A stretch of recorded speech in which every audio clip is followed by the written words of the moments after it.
Blog Talk Radio. Welcome to Fearless Generations with Terry Sayer and Kelly Fox.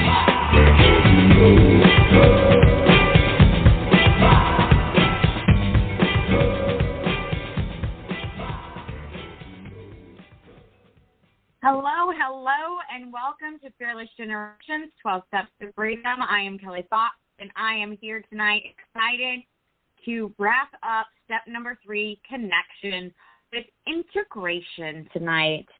And I am excited to have that conversation with my beautiful co-host, Terry Sayer. How are you doing tonight, Terry? I'm doing well. I just gave myself permission to do nothing today, and it was awesome. I love it. You rarely give yourself permission to do that, so I fully support that. Oh. Well, awesome. Yes, we had a wonderful Christmas together as a family and got to spend some good quality time together, watching Hallmark movies and talking around the table and eating yummy food and exchanging gifts. So a wonderful day yesterday and season. And it is all about connection. Mm-hmm. Our guest tonight, we have had on the show before, but we're super excited to have her back. So please welcome Tyra Jarvis. How are you doing tonight? I'm great. I'm excited about this topic. It seems like it's the perfect time of year. And, we're in week 52, so there's probably going to be a lot of people reflecting and doing some completion exercises. And so it's a great time to launch this little discussion off. Yes. And Tara, tell us, tell the audience again, what is it that you get to do and who is it you get to serve? Well, I am a certified life coach, and I help successful women leaders in the second half of life navigate challenging life and career crossroads or changes to break through to what's next with some clarity and confidence. And that's so that they can live fearlessly and choose what's most important to them, stand tall, and take control over their schedule and change their financial situation to support their goals if they need to. And I primarily work privately with clients right now. So I love what I do. I love seeing breakthroughs happen. And I do believe, like you guys know, with coaching, and it really fit really well when I was kind of mapping out tonight's conversation because, of course, we can do all this stuff by ourselves, but when you do it with somebody that has a real strong listening for you, which is the role that we play as coaches, it's a privilege to be the sounding board and to look for blind spots and help accelerate the process of discovery and awareness as you do that self-reflective kind of work. So I'm blessed to be able to do it. I love it. Yes, I agree. Great. Seeing the breakthroughs, having people connect the dots between, their limiting beliefs and what is really possible and what can help them get there is just amazing. Terry, what were you going to say? I just said that, that's so true. I like to call it my third act, not the second half of my life. I call it my third act, just my, working in plays and doing a lot of theater. It's just there is that need for transition, that need for clarity, that commitment that there's still so much to do, and it doesn't matter that you've reached a certain point in your life on the age, sector. What matters is the clarity of what you want to do and what you want to accomplish with your life. Yeah, and Terry, I think we mentioned this when we were together in October, that I think you and I have an opportunity to maybe put our heads together around this a little bit because I do believe there's ageism that we get confronted with. And I do think that there's a whole untapped resource when you look at whether it's labor, paid or unpaid, whatever, there's a lot of people that aren't traditional, conventional retirees that have a lot to still give.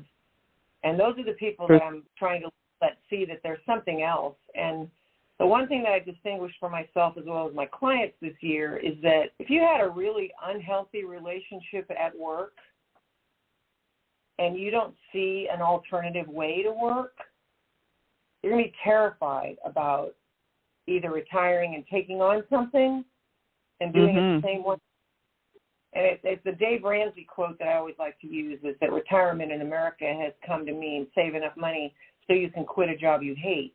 Well, if you love what you're doing and you could do it and have the time freedom that you want, which you got to bump up against the I only want to work part-time or can I be contract or whatever. There's some structures that are inherent that squeeze out a big part of the labor pool that really has a lot to still contribute. For sure. I think I was talking, I don't know if it was last week, but we were talking about there's this lack of, and I don't mean it's everywhere because I don't want to generalize, but there is a lack of appreciation or respect for older people that have a lot of wisdom to give. And in some cultures, they're revered, and people go to them for decision-making and to have their advice for their life experience. And in some ways, that is not the norm in our culture, and I think that's something that could be remedied that would really help a lot of young people rather than old and obsolete, looking at people that have matured and been successful and transitioned to continue serving and doing the things they love to do. You know, let's celebrate that and let's get that out there to where we can help young entrepreneurs or even middle-aged, people that are struggling with not liking their job and having that idea that retirement is, something just to get out of what you're doing instead of loving what you're doing. Like Rhonda says, love what you do before you change into something, before you want to change or quit something, learn how to love what you're doing. And yeah, I'd love to coordinate some things with you and connect on that. Yeah, I think we could do some fun stuff. Anyway, Kelly, I didn't mean to take that sideways, but I do believe it is a connection with cool people. Well, it's a connection. It's a connection that's missing. It's a connection that's missing, and that connecting with. I mean, there are people that really respect maturity and experience, but it's not the norm. And I think that connecting with people. I mean.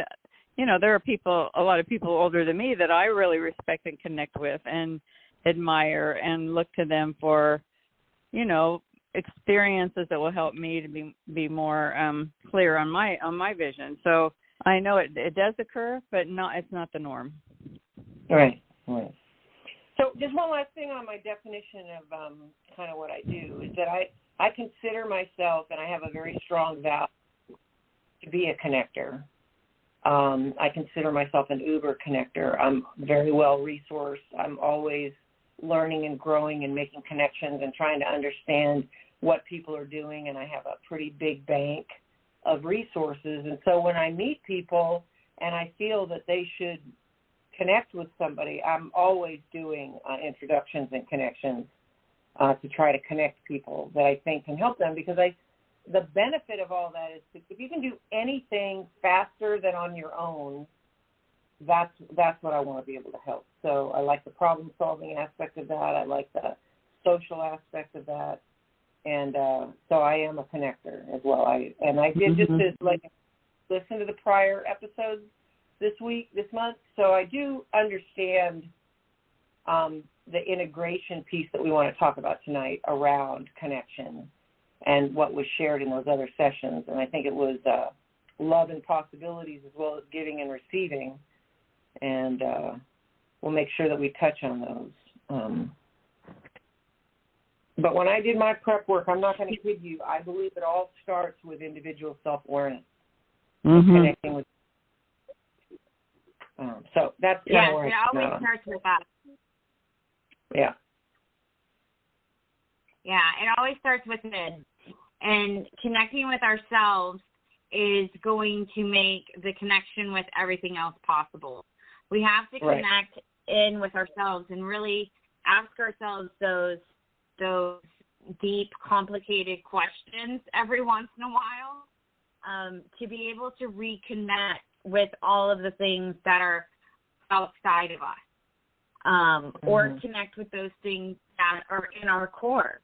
We have to ask ourselves, is this still important to me? Is this still a priority? Is this still a part of who I am? Or have I transitioned or shifted to a different, even if it's the slightest degree of a shift, have I shifted? And is that okay with me, or do I want to shift back?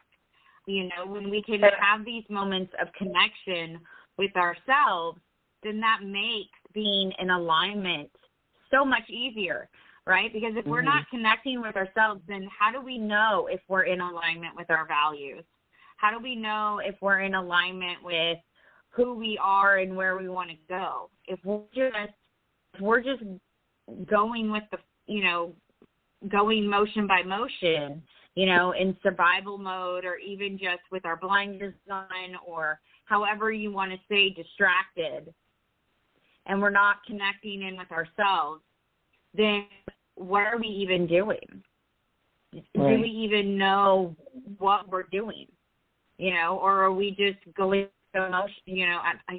I can't remember how you say that. Because I keep wanting to say going with the flow, but that's not the word I want. But anyways, well, if we're not aware, then Yeah. I really do think that the connection piece, and when I was doing my work, because it was about connecting with yourself and others, right? And when you start to look at love and possibilities and giving and receiving, there's a give and take with all of that. And I was, I came to the connection. This was the last thing Terry said on last week's episode, is that we are all connected. And I heard somebody say one time, we all bleed red blood, right? We're all humans. When you look at it, we're all connected by the humans. And that always reminds me of the quote that I like to use, which is that we're all spiritual beings having a human experience, and the human experience is fine. So we come in, and then I also know we come in alone and we leave alone. There's nobody going to walk those paths with you. But while you're here on this earth having a physical experience, we require social support. It was one of the big impacts of the pandemic, that human connection, and Zoom doesn't cut it. It was months before I could hug granddaughters, and I live by myself. So we are human, and there's a huge need to have this emotional connection with other people, emotionally, and in a kind of not a non-physical intimacy way, but just an emotional connection with other people. And to look, and I think the secret is to look for how we're similar as a baseline, and then be curious about differences and seek why, seek learning, understand it, and then from there value those differences, not make it be a win-lose. I don't want to. This is the week today. A friend of mine posted on Kwanzaa just started, right? I don't know a lot about those traditions and those, but there's candles involved, there's gift giving. There's a lot of similarities about how that expression is happening in that community of people. And so just being curious about how people are connecting with themselves, with family, with colleagues, with friends, I think it's the gift of who we are. And I think I posted on social media a little bit of a different spin on this, is that we're not humans trying to be spiritual. We're spiritual beings trying to be human. And we have to be back to principles. We have to be compassionate. It's not going to be easy. We have to be learning all the time. We have to admit when we don't know things. We need to be responsible for our actions and our impacts. And it was, and but I do believe that if we aren't solid as an individual in any kind of a community interrelationship, that being with a child, with an adult, with a family member, with a coworker, with a colleague, you will be influenced by this other person if you don't have a very strong grounding around, your needs, your wants, your desires. You'll meld yourself to get along because of that social imperative, if that makes sense. And so having this real strong sense of identity and who you are and what you want, and a lot of times there's not going to be some people around you that agree with you. I mean, I can think of numerous times in my life when, I'm trying to get promoted, or I'm going to school, or I'm doing this. None of my peers cared about any of that stuff. So you have to find your peers. You got to find the people that are going to be aligned with that. Because without it, it's going to be very. Yeah, one of my favorite quotes of his is that no one can be fearless alone. And I love that, because for us to be fearless, we have to have a team, and we call it a fear buster team. So those people that are going to help you bust down your fear and support you in all of those times that you step out of your comfort zone, and practice being more, practice being who you really are, practice being who you want to be. And if you don't have that team, you're going to go right back into your comfort zone. So, developing that fear buster team is so important, so that when you take those steps out, you don't feel alone. Even if you are physically alone, you feel alone. Right.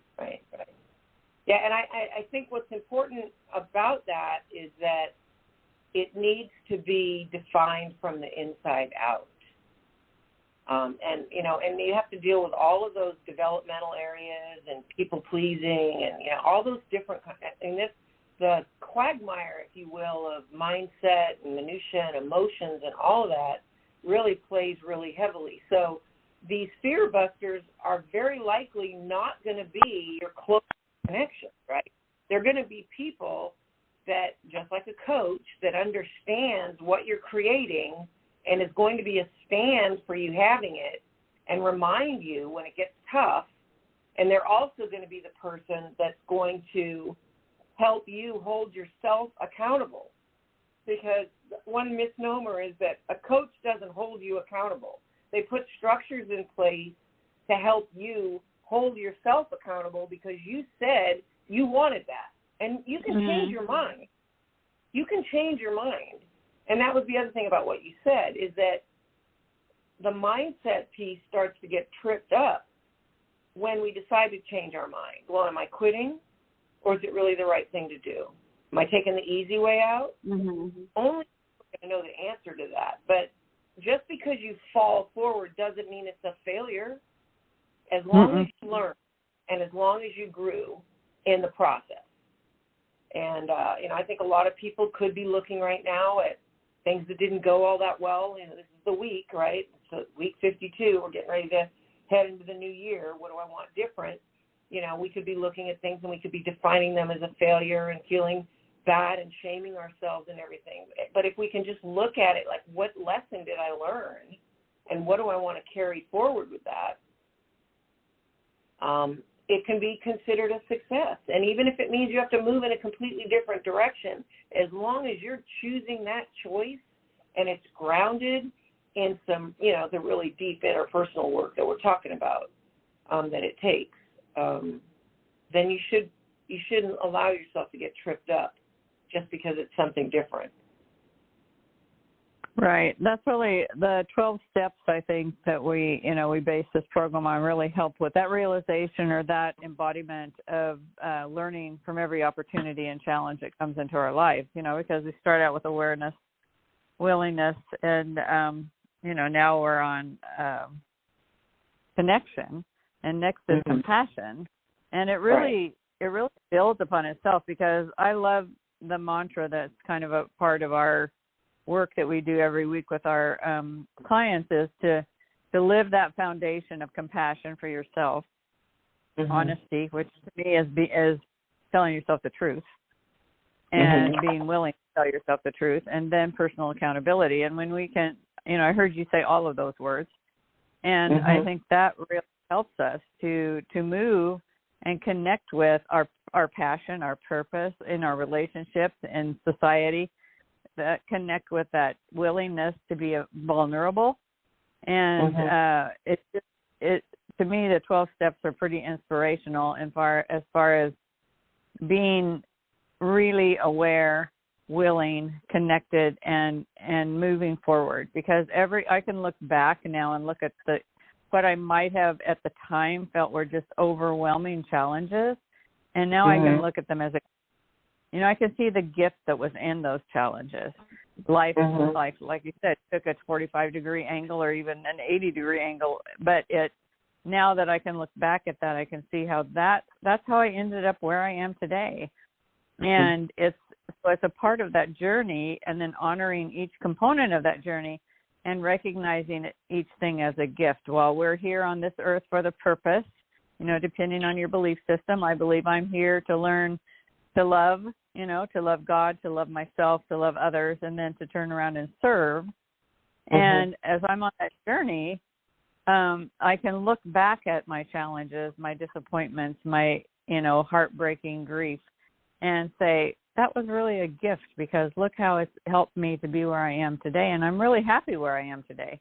And to be able to say, well, that's because of this and this and this. And now I can see that. So I'm more willing to look at any opportunity or challenge that comes along then as a gift to continue this journey. The question of what am I supposed to be learning, from this process, relating to you as well, because it took me a while. After I lost my husband, I thought I'd failed because he didn't live. I mean, how unrealistic was that? But you have these mindset traps that allow you to get really entrenched in being safe and, being insecure or whatever it might be. When I came to the realization that my walkabout is my walkabout, and I was only together in that relationship for the time that I had, and that I would be where I'm at if it wasn't because of that relationship and the relationship ending. And so where is it that I'm going? It really takes a while to get to that, and it takes this work that you have to do with really, and I don't like to label it emotional intelligence. You have to have such a deep interpersonal relationship with yourself to really know and understand, that's that I don't know what to do raising its ugly head. Well, everybody knows that, if you've done it once, you're going to figure it out. Figure it out. Not stuck, right? But those mindset traps and hacks that we have to do really keep us stuck, right? And so you have to have this real intimate relationship with yourself, and almost like an observer. They talk about it being an observer in meditation, not in the middle of it. But you're really looking for, what do you really want? What do you really desire? And not let anybody else talk you out of it. If you change your mind, that's one thing. But that's why these like-minded communities are really big. And, I gathered up a couple of things while I was getting ready for this. And one of them was some old research that I had about brain science. And there's nothing in the news right now that isn't scary, right? You've got the pandemic still looming. There's evidence right now that says that we all jumped into the frying pan way too soon without really recovering.